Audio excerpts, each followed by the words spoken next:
my writer forums blew up like overnight. Well, within an hour. I remember it was during the sticker thing. I called you. Yeah, it was during I even the called sticker you thing. and I was like, have you seen this thing with Amazon? And I'm like doing this whole thing and you're like, what are you talking about? I'm talking about FindawayVoices over here. Like nobody's paying attention to Amazon.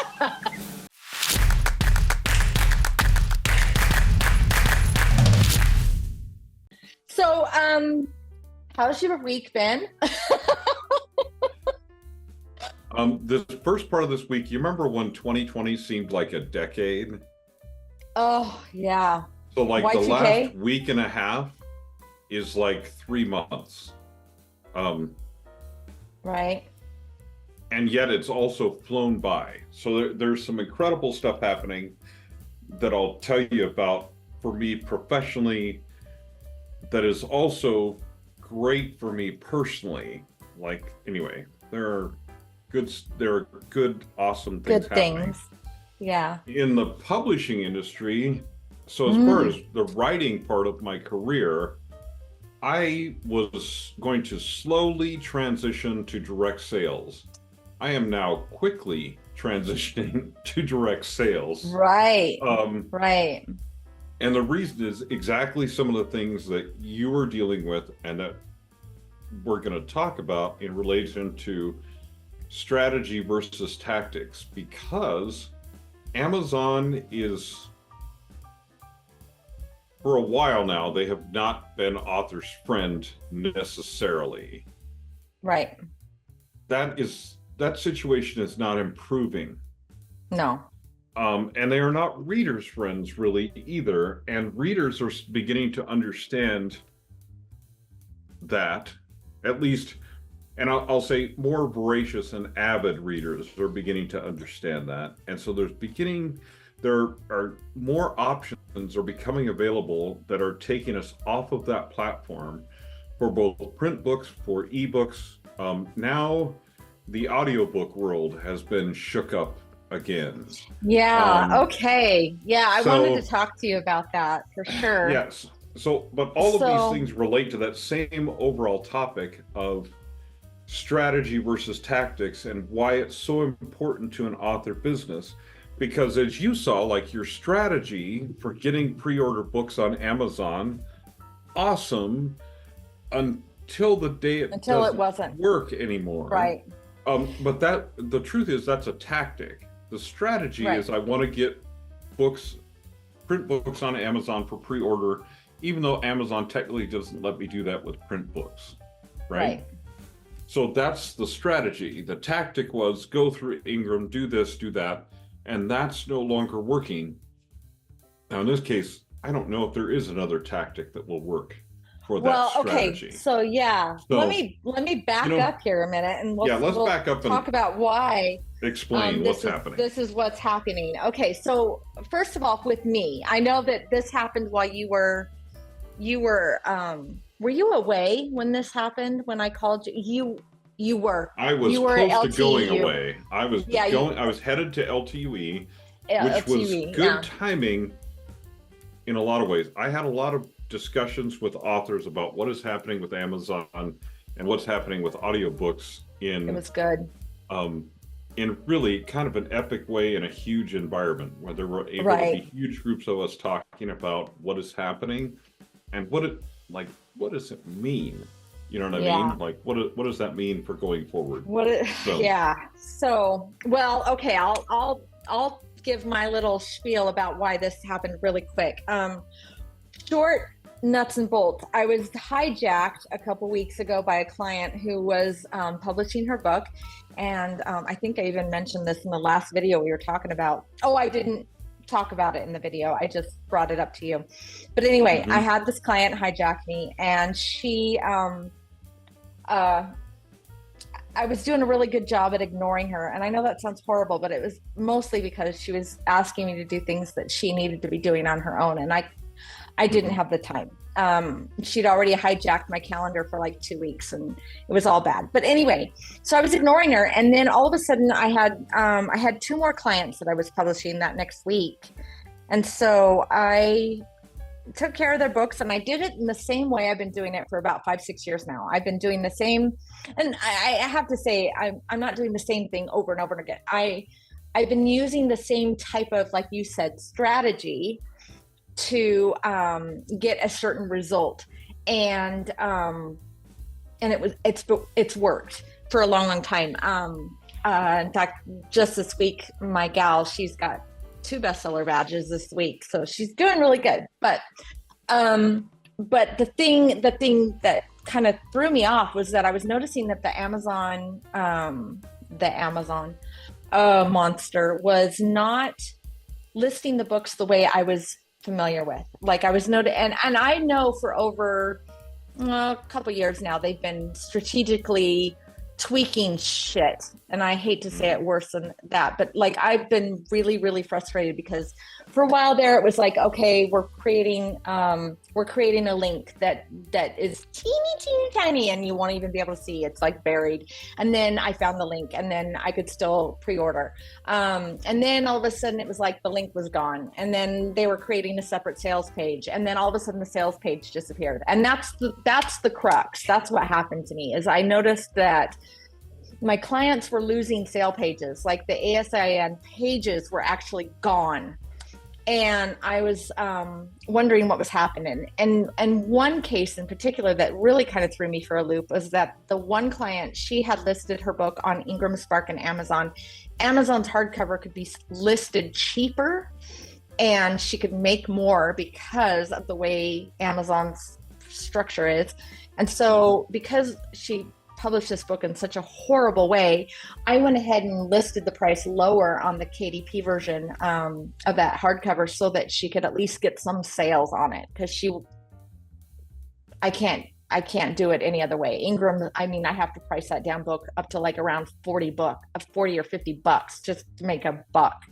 So because of the page count and everything. Anyway, the Ingram Spark book, we could price it almost a little bit lower than actually her paperback, and she was doing, she would still make more money than she was making on the other one. But that was the page that went missing, is her KDP page, which that was the part that threw me off. I was like, wait a minute, Amazon, you're torpedoing your own page. Like I lost my crap. And that's when I called Troy, folks, because it was not just those 2 clients that I was setting up, but it was the one I was ignoring. And I was noticing that the reason she was, panicking was because it was just not working the way we had made it work before. So I went down the deep, dark rabbit hole. I noticed that nobody else was talking about this, which kind of surprised me, which is one of the reasons why I called you, Troy. And then I was really glad that you were down there and you could get some feedback from everybody, because it really helped me kind of know what level of what DEFCON level I should be at, Yeah, for and sure. I was like, okay. And at first I was like DEFCON 4, I was like, whoa. And then I scaled it back, because then I realized, okay, I can just do a few tweaks, which, like you said, strategies, it means adding a few more steps to my publishing process. It also meant adding a few more steps to my intake process as an editor, and to the way I'm going to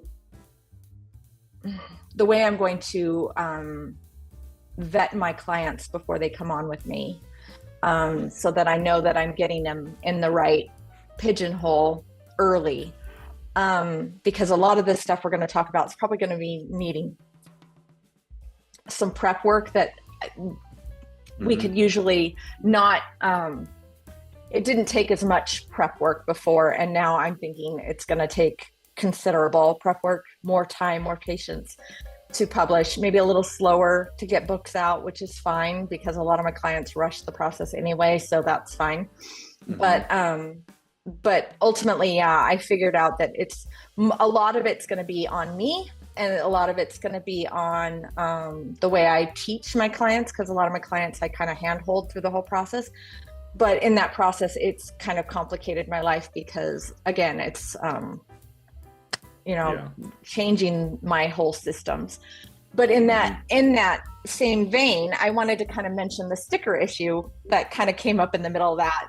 And I feel like this was like a God's lightning strike, because I was in the middle of doing a manuscript and Troy, you contacted me and you said, hey, do you sell your stickers on your website? And I was like, no, should I? And you said, yeah. And I was like, okay, that's funky. So then in the middle of all this chaos, I dropped everything I was doing and I jumped down that rabbit hole, like, oh, how do I set up e-commerce? And, oh my gosh, it was like 2 days later, four sticker designs later, and like my whole brain exploding and me realizing I'm a freaking editor. What am I doing worried about stickers? So I emailed that guy 100 of the stickers, and I mailed them off. I just went to Sticker Mule and said, screw this. And I just went that way. And then I worked on my manuscript, and then I honed back in on this problem. But I was like laughing because I thought, what the hell am I doing?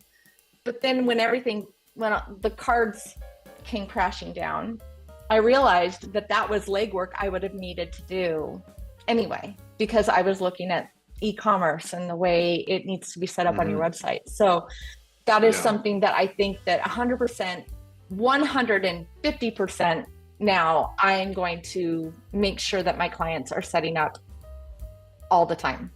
Because before it was more like an option. Now it's not an option. So Troy, you've always been doing this though, haven't you? Like you've always been kind of on this? I have, to a certain extent. Like I've always been on the track of like some direct sales, but I slacked off of it for a while because it's just easy to put things on a platform. But the big thing we're finding out is that platforms, we're having huge issues with platforms that we did not expect to have issues with, which just reinforces the fact to me that if you own the platform and you control it, at least you've got a fallback, if something happens. And it's really, really important to have that strategy, that overall strategy in place as one of the things in your arsenal. It doesn't mean that I'm going to go pull my books from platforms and say the only place to buy them is my website or whatever. Exactly. But what it means is I'm paying closer attention to what the platforms are doing, because my tactics to get readers, of where to send readers to get my books primarily, is going to change. And that is very much because these platforms are changing. So part of the dilemma, the whole dilemma between I can set up a pre-order for a paperback or hardcover on my website, and it will take me almost no time at all. And I am assured, because of the way that I set that up, that no one will get a book early. They won't get a wrong edition. None of that stuff, none of these things that I've had happen with Amazon and other retailers, none of those things will happen if I control it on my own platform. So what it means for me is I'm not going to worry about pre-orders for paperbacks on Amazon anymore. At all. Period. End of story. After my book releases, I will put a paperback up on Amazon or whatever the case may be. And that will be the most expensive place to buy my paperbacks, will be Amazon.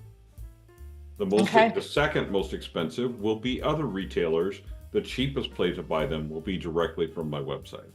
Period. End of story. And the simple reason for that is that Amazon, in not allowing us to do pre-orders on their website effectively with paperbacks, the same way you can with ebooks, and by now messing with this backdoor method from Ingram, has shown me that tactic of running a pre-order on Amazon for a physical book just isn't viable anymore. So I'm not going to do it. And in my experience, like with fiction books, especially genre fiction books, it's not super effective anyway.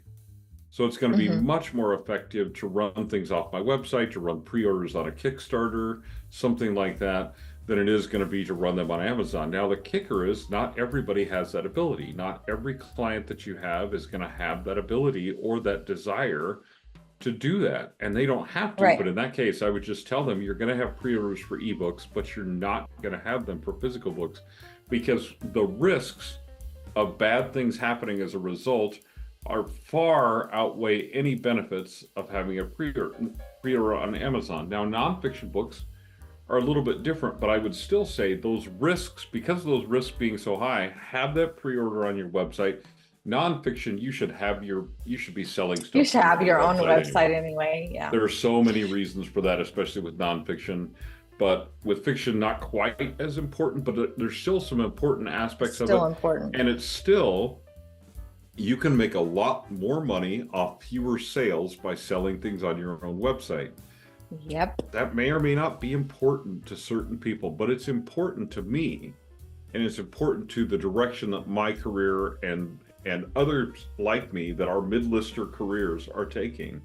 Is I'm going to care a lot less about my seller rank on Amazon, because it doesn't matter if I'm getting those sales on my website instead. Those don't count towards my bestseller ranking, but they certainly count towards my bank account balance. That's what I wanted to point out. Let me really quick, let's talk about bestseller lists. I want to point this out, and I'm planning on putting this up on my website because I want people to understand how this works. So this will probably be ending up on my resource page on my website, but just so you know, bestseller lists are figured out in a variety of ways. Okay. Amazon specifically, they have 3 charts that they chart their bestsellers on. It's their Audible, their Kindle, and their paper. Okay. So those are the 3 lists. They rank those books by the category that you're listed in. And I think I know they have like a bazillion categories, but what's really interesting about them is it's really actually only about 20. No, wait, no, I'm lying again. The categories are 36 categories. So they really only use 36 of those categories to determine bestsellers. Okay. So the way you get your little orange badge is by, and I'm going to do a little plug here, Kindlepreneur is awesome. Get your publisher rocket. You figure out your metadata. You make sure you strategically place your book on those categories and use keywords to kind of triangulate that audience that you want to get. And then hopefully, with the book gods are smiling down on you on the day you publish, and you get your book and you get your orange badge.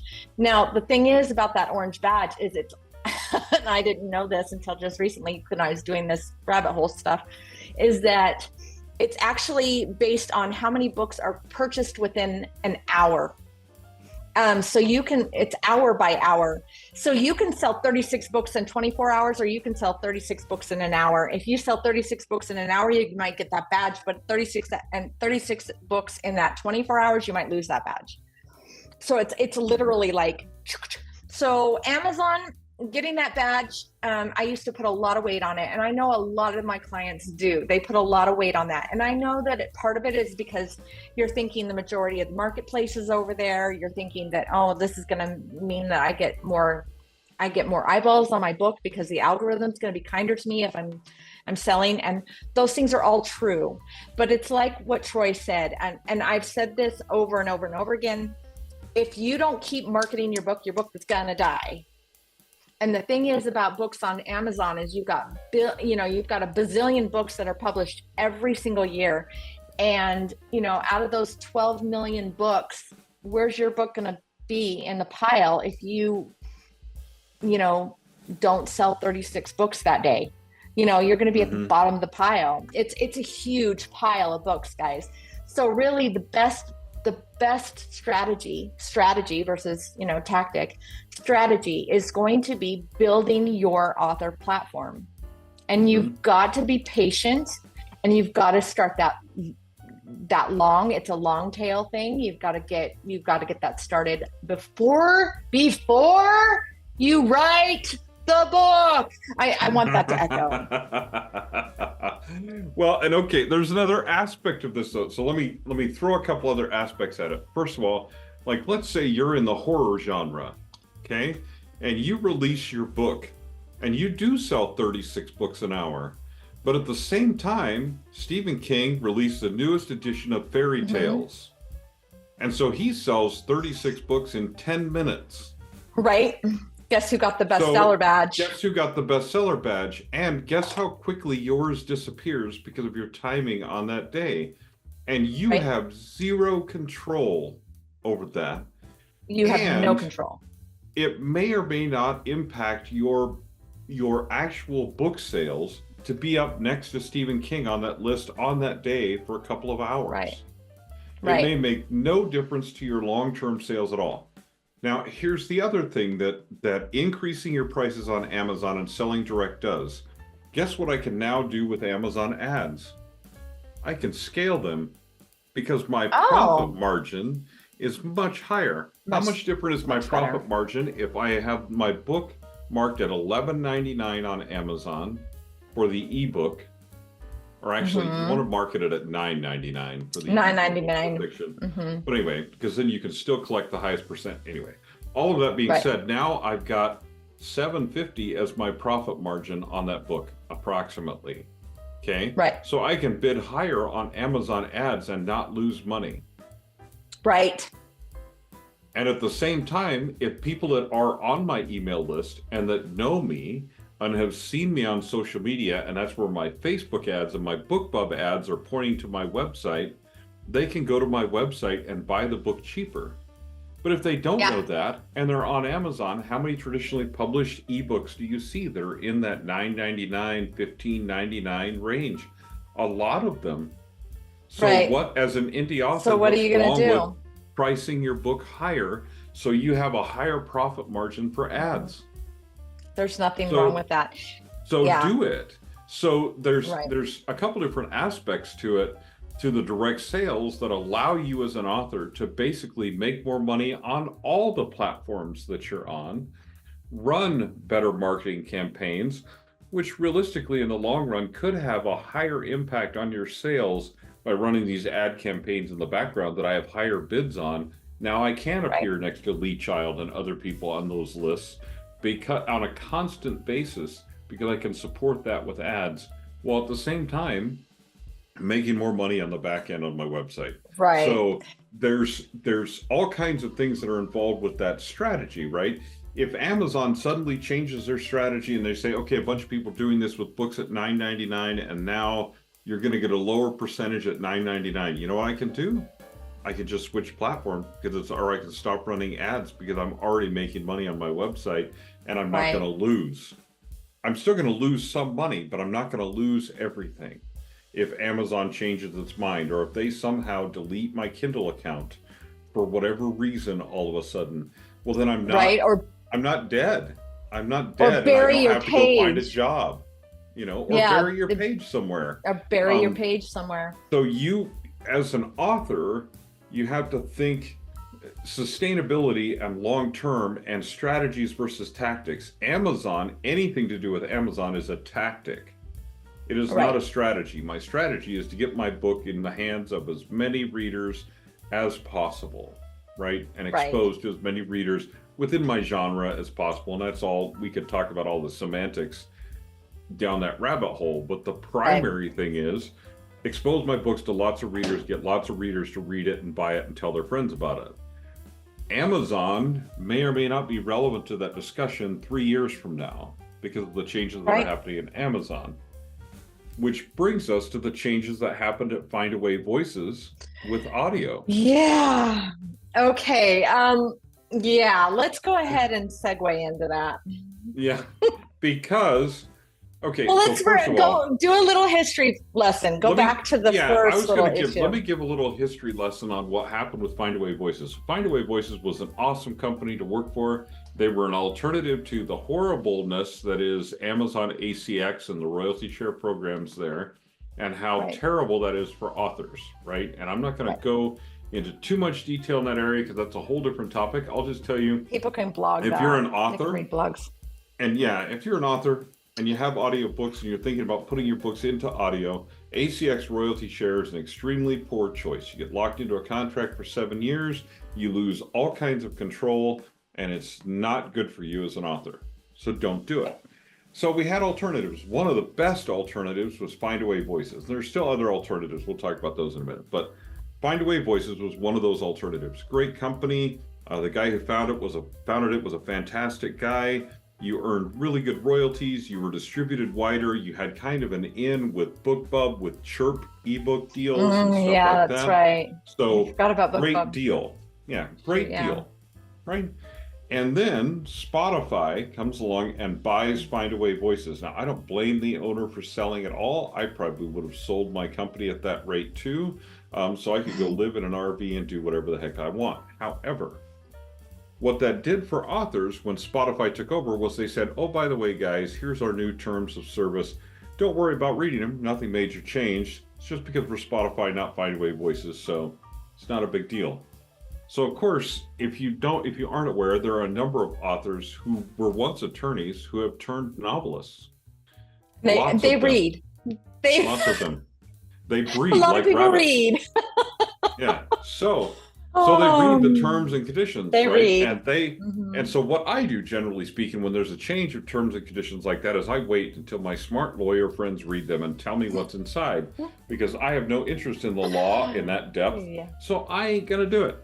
However, they immediately came out and said, hey, we checked this out, and what it basically says is Spotify is now giving Amazon Audio AI permission to use your narrator's voice to train their AI. It's part of the terms of service. And we all compensation, and no compensation. No compensation, no nothing. So we all as authors went, hell no, you're not going to do that, right? Right. So, okay, Spotify backtracks. Oh man, we're sorry. We're not going to do that anymore. Shame on us. We were bad. We're now going to move on. We didn't mean that. We're going to be better boys and girls from now on. Okay, so some people believed them. Some of us had doubts, but it's a platform, right? And to be, as brutally honest as possible, I have 19 audiobooks out there.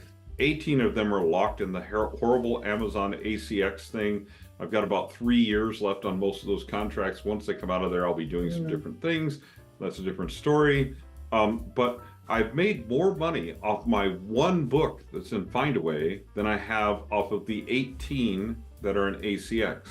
It's the only audiobook that I've even come close to breaking even on.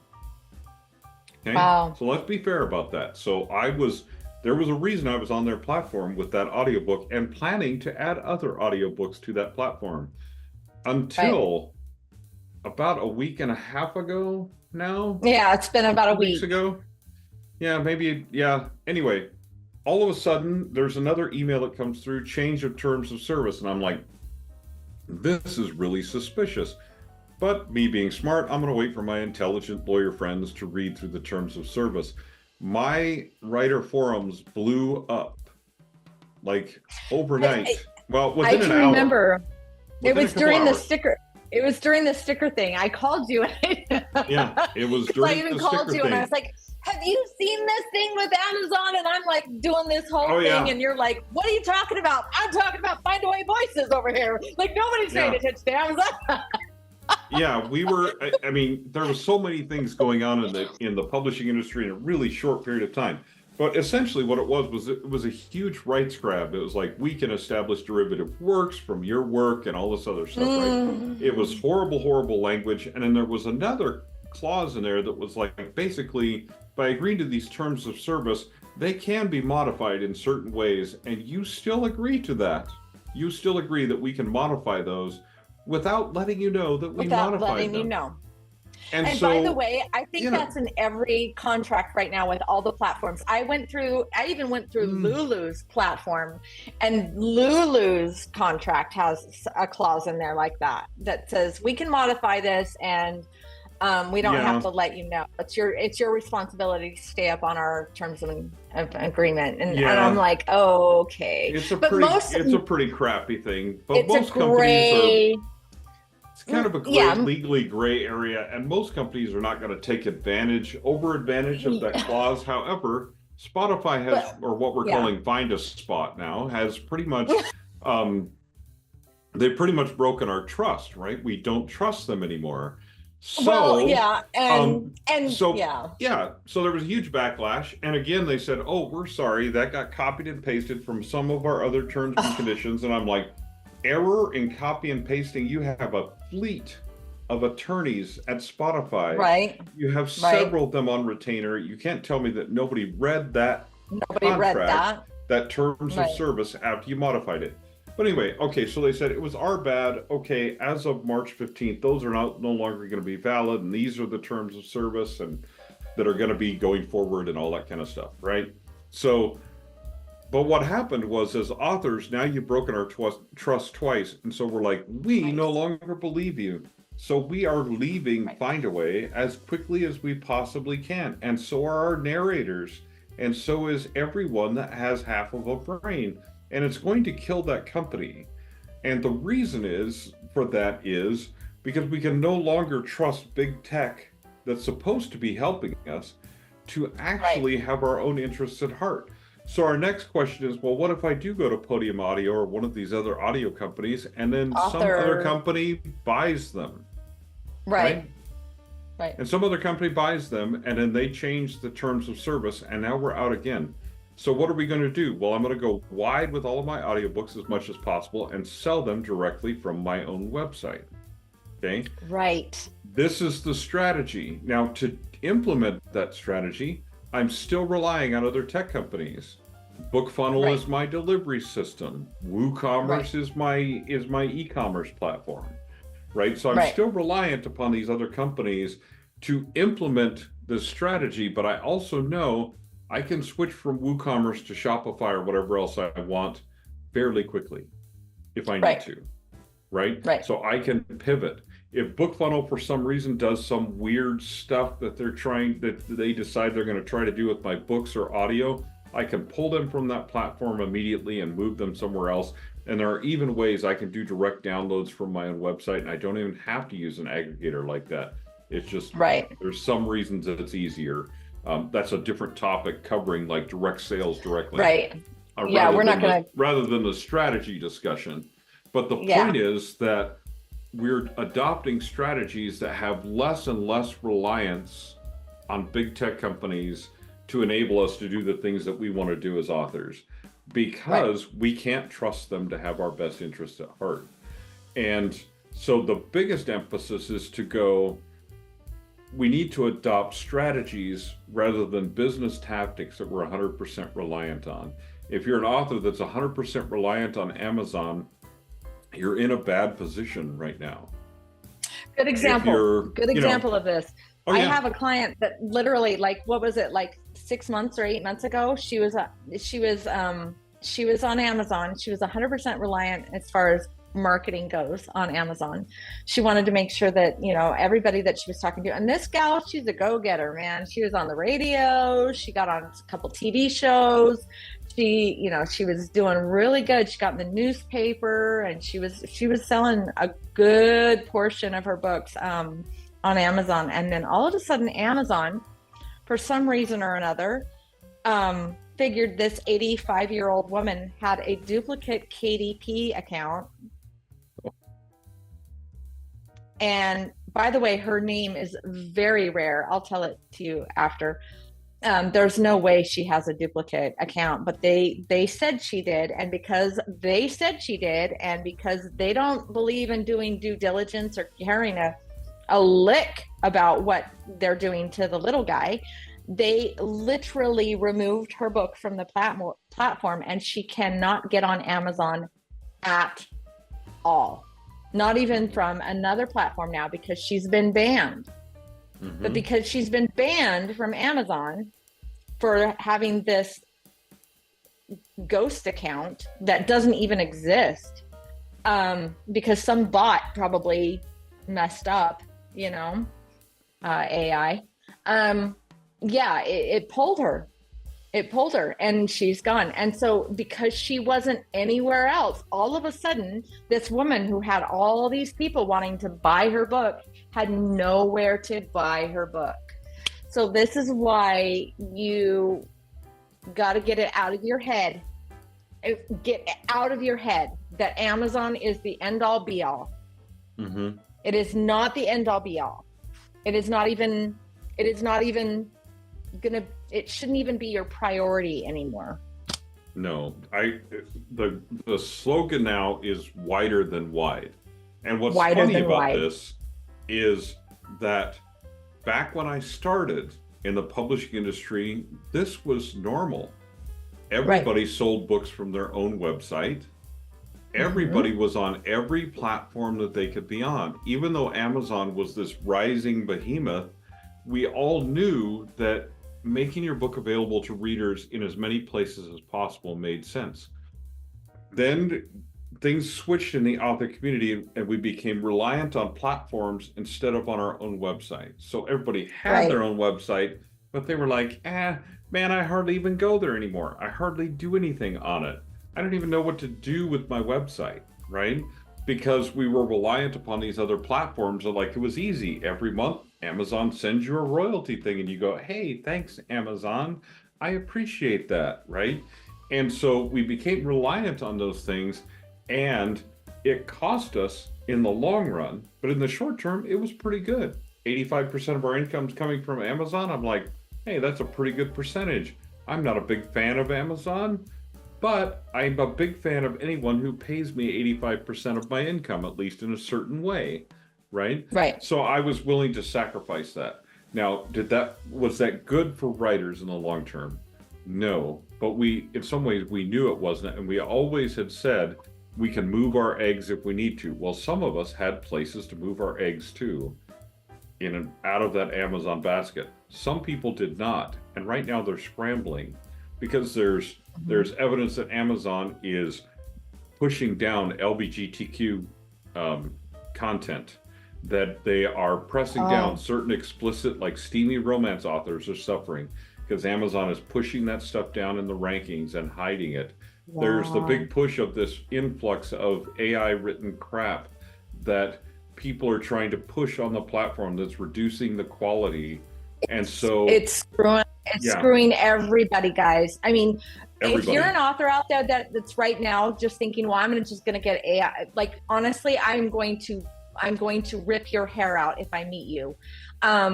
Do not do that, because if you're just publishing crap out there because you think you can just throw a book up there, you're screwing all these people who actually put a lot of work, heart, and money into their investments, and they're throwing them up there and they're getting buried because Amazon is literally just saying, nope, everybody. And they're just squashing everybody down because of that. Books are not Amazon's priority anymore. When Amazon first started, it started as a bookstore. That was what started the platform, but right now that's not where they're making their money. And that's, I mean, look, change is inevitable. This is fine. Even Jeff Bezos said there's going to be something after Amazon. Right. It's no secret that this is something that's going to happen. It's going to change. Amazon has changed into more of an e-commerce market. They've still got the Kindle. They've still got books, but that's not their focus anymore. That's not their egg. That's fine. Things are changing, so that just means that we as authors need to change with them. But and the other aspect of this is I want to make it really clear that we did a whole show on it. I am not opposed to AI. I'm opposed to AI writing your books for you. I'm not opposed to you using AI to do stuff in your writing life that it's good at and that can save you time and effort and allow you to concentrate on writing. Okay, so I have no opposition to that. In fact, by the way, I bought a new AI software. Did you? Yeah, I bought a new one. I bought a new AI software just this last week. I'll tell you about it later. But oh my gosh, I love it. But anyway, I'm not opposed to it either. Yeah, I've got a couple of brand new ones that I'm using right now, and one that I'm testing out. And so far, I'm really happy with it. But what it does is it does things for me. It automates mundane tasks so I can concentrate on editing and writing, which is the two things I want to do. Right. And it can assist me in some of those writing tasks. right? It Right. doesn't write for me. It never will write for me. And I could, there's a whole rant I could do about why that's never going to work and never going to happen. But that's irrelevant to this thing. But eventually, what I'm saying is one of my strategies, and I'm using technology to help me as an author be faster, be more efficient, and do a better job. Right? Right. Now, right.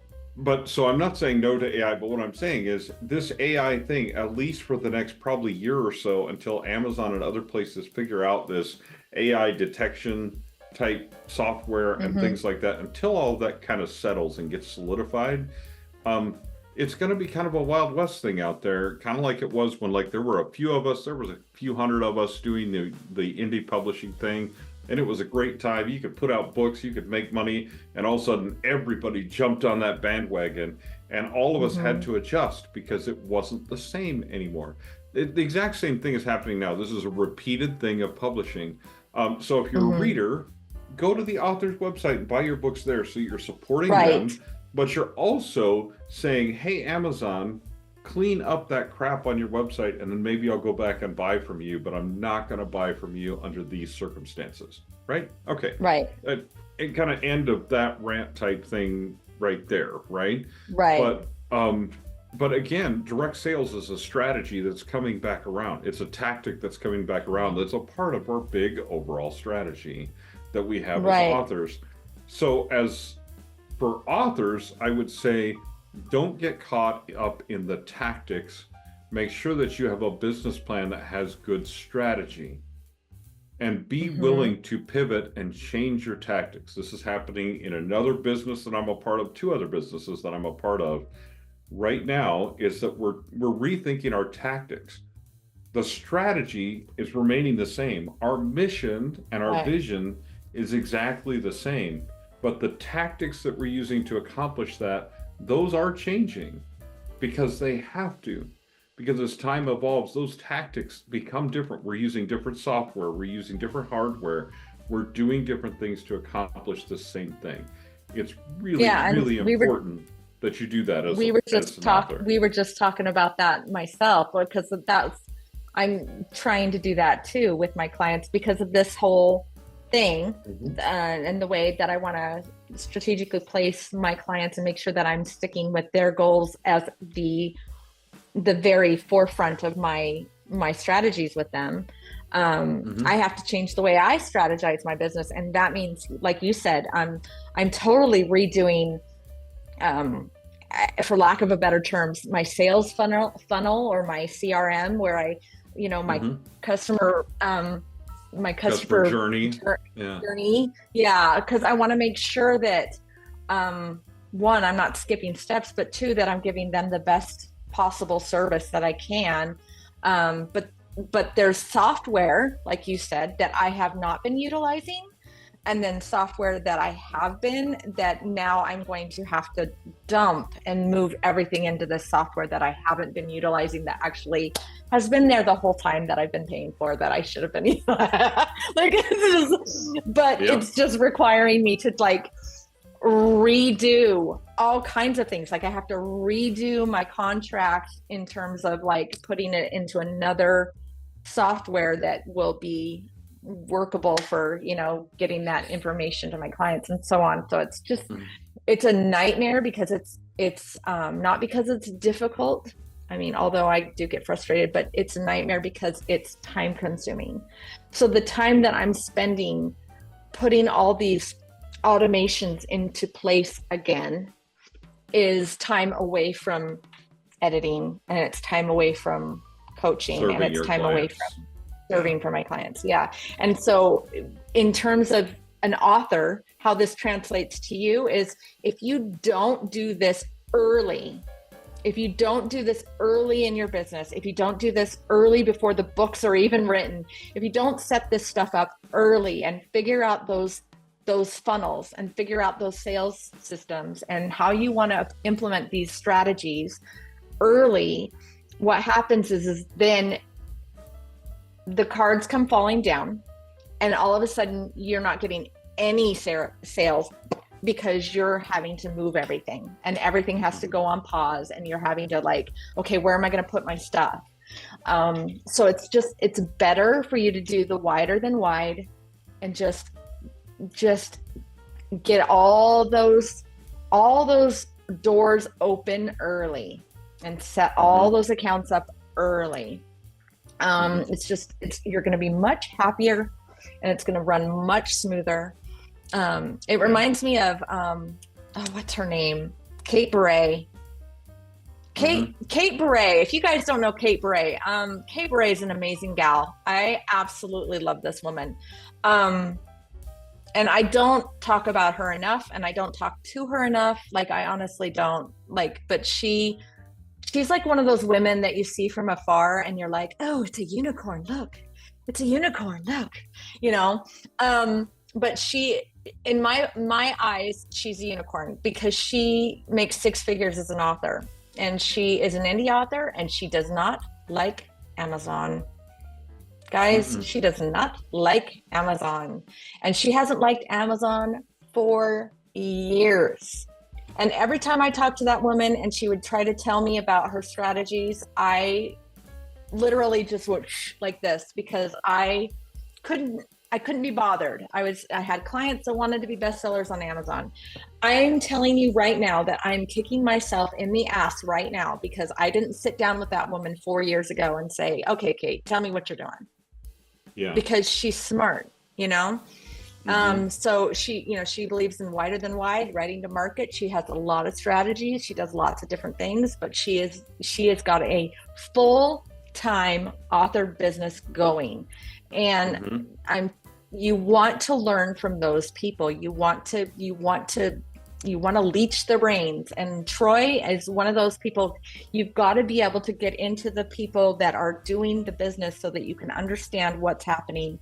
And like I said, it's one of those things where I love being an editor and I love being in the middle of a sentence and sentence diagramming in my head and everything. But that's 90% of my business is just so frustrating. And then there's 10% elation. And that 10% elation actually comes from publishing. That 10% of elation in my business comes from seeing my author's face when we put that book on that platform or we put that book in that distribution channel and they make that for sale and they're an author. You know what I mean? That's where my joy comes from, knowing that guy or that gal can now be an author. So if you want to be an author,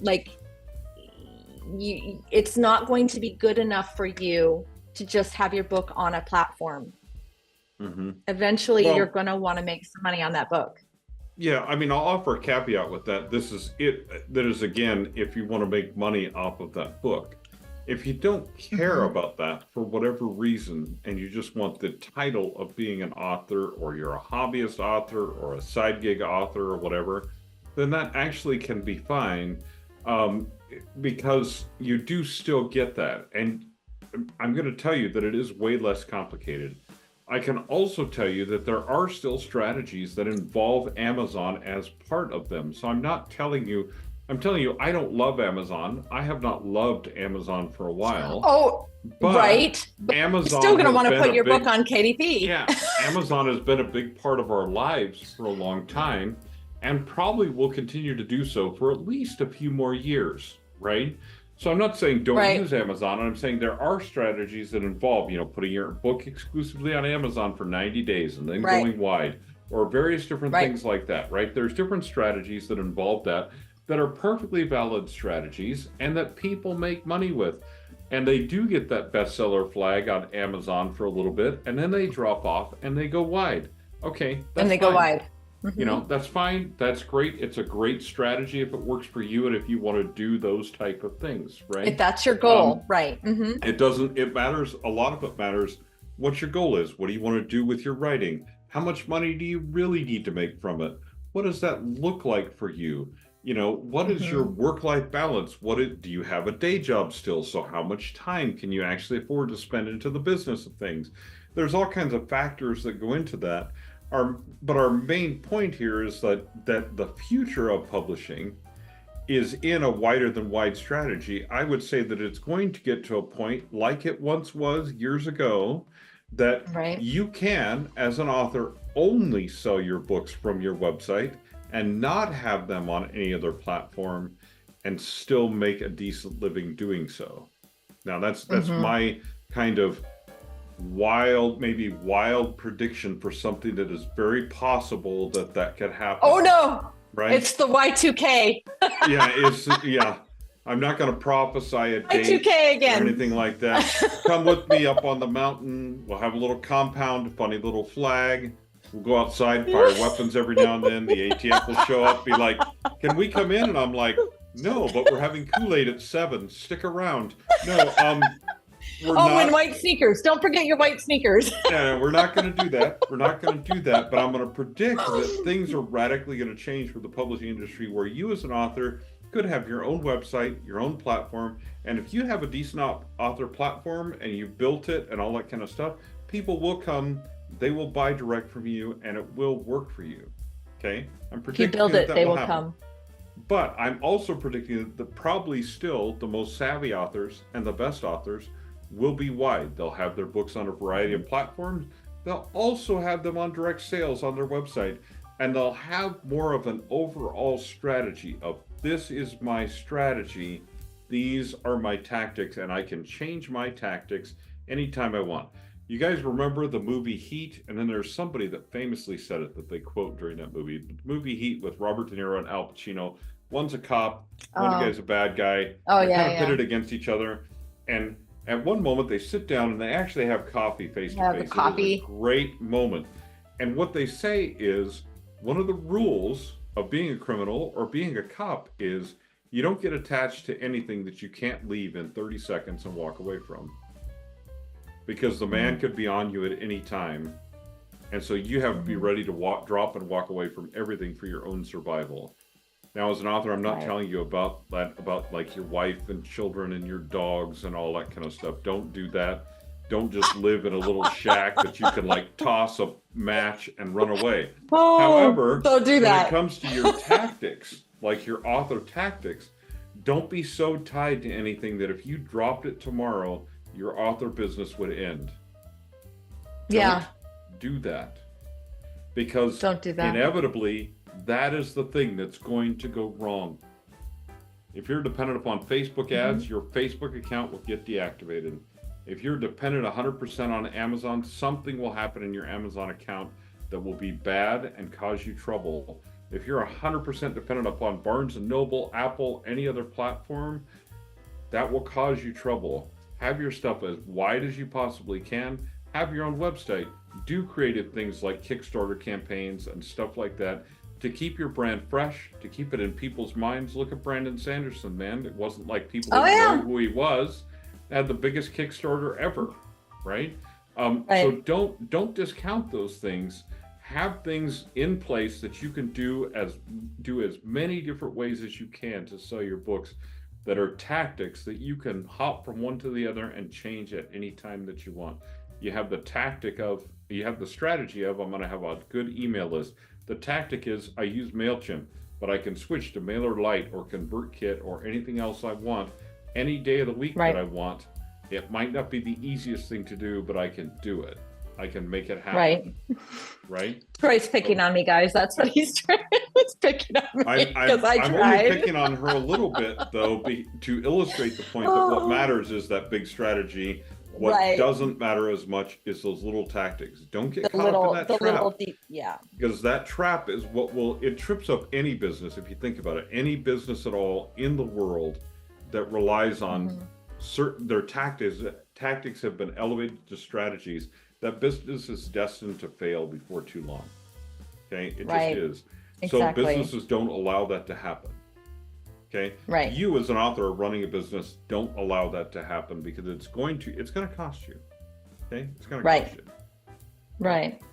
And this is just pure business sense. I mean, this can translate into all kinds of things, but as a business owner, I mean, like Troy's talking books right now, but I'm sitting here thinking, okay, I'm running this business and it's a little business, but I've got multiple facets and multiple points of contact with my clients. If I had just one, I would lose so much. So a lot of my stuff seems to overlap. A lot of things, like I have QuickBooks, and I use, QuickBooks to collect payments, but I also have PayPal, and I also have Venmo, and I also have Squarespace, and I also have, you know what I mean? So I have all these different things. And that's just one example of one facet of the way I take payments. The reason I have multiple overlapping things is because what happens if Square goes down? What happens if PayPal goes down? What happens if, something else, like I, have a client that doesn't want to use a credit card, or they have a specific credit card they want to use, or whatever. So you gotta make sure that you have all those options. And so books, no different than any other business, guys. If you're got any kind of business sense, just apply those concepts. Have multiple methods of payment. I have the same thing. Like, I have clients all over the world who use all different kinds of payment. So I have options for people that are international, people that are in the United States, people that are in countries that struggle to send people money. I didn't even think about that, but I have clients in India that like to use Zelle or Zelly or whatever. Yeah, I use Zelle all the time. There's also TransferWise. Like, if you need to move from bank account to bank account internationally, it's the absolute one of the absolute best and safest ways to do that. And so I have that. Why? I've had international clients that use that. So there's all kinds of different ways to accept payment, even for books on your website or whatever, and you should have all of them enabled as much as physically possible, while at the same time protecting yourself. Of like making sure you have the shipping costs covered. Make sure that you are not losing money on everything, every transaction that you make. Make sure that you're actually making the maximum amount of money that you can. But all of that, again, is those are tactics within the strategy of, I'm going to sell my books directly to readers so that I connect directly with them. They know who I am and more about me, and I make more money. And that enables me to write more books. And most of the time, like, you as an author, your fans want you to write more books. Well, the way you do that is they pay for your books, which lets you pay your bills. If I'm really super hungry because I've only had ramen for 2 weeks, I'm not writing as well. I mean, it's just, tons of examples I could use, Tons of examples, but if I can't afford toilet paper, I'm spending time in the wrong room, things like that, right? So there's just, but I mean, all that being said, this is why this is so important, to look at your business as a business, to look at your strategies and tactics and understand which is which, and understand how to pivot quickly if you absolutely need to. Essential in any business, in an author business, I'm going to tell you, you've got to nail this. Got to nail it. Right. Gotta nail it. And I'm sorry, folks. A lot of you, and I know I have clients like this too. And Troy, pointed this out. There are some of you out there that want to just get your book out there and just be an author. And there's no problem with that. There's nothing wrong with that. But just know that 90% of those people that started out with that tactic or that strategy with me tend to come back to me about 2 or 3 years later, and they're like, oh, it'd be nice if I could make some money on this book.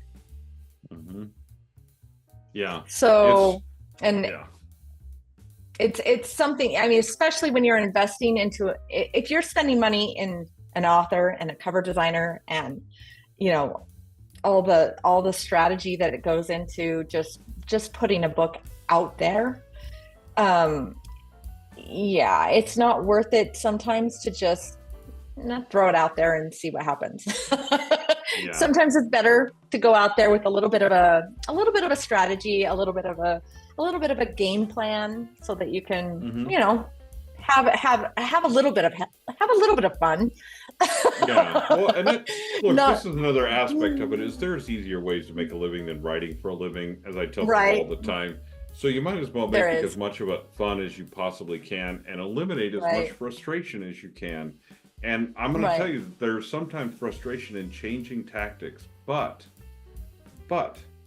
once you get a system up and running and you're still doing the same overall strategy, like on the non-author side, my goal, my why is to help writers, right? That's my number one, like my number one why. My number one and number two whys for my life in general are to write and to enjoy the heck out of writing and telling people stories that I hope transform them in some way and change their lives, and to help other writers tell their stories as well, right?